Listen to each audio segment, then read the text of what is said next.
Globalization in Iran.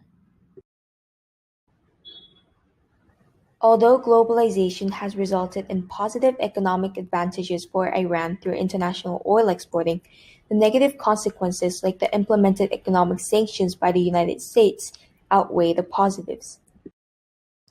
Following the US organized coup that overthrew the Iranian democracy, the tension between the two countries continued to intensify. On November 4, 1979, the Iran hostage crisis occurred. Some Iranian students seized the U.S. Embassy in Tehran and held 52 embassy personnel hostage until mid-January of 1981.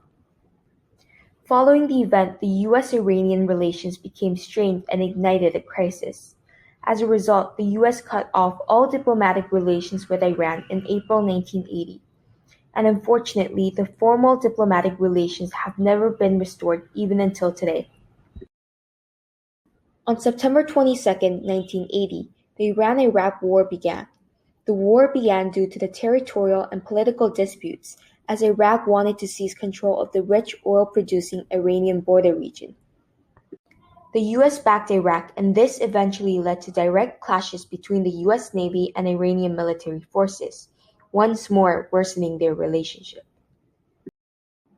As seen in the previous events in history, Iran has always been in conflicts with other countries, especially more severely with the US.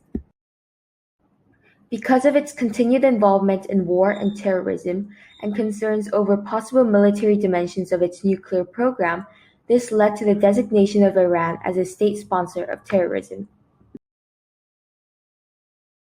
Therefore, since the 1990s, Iran was subject to the United States, the United Nations, and the European Union economic sanctions and export controls.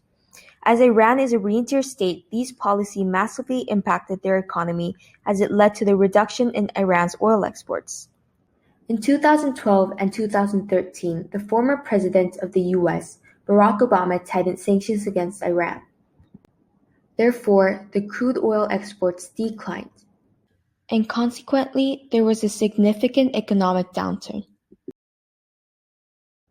To conclude, Iran no longer significantly benefits from their natural resources due to their strained international relations. Therefore, for Iran, globalization has resulted in more negatives than positives.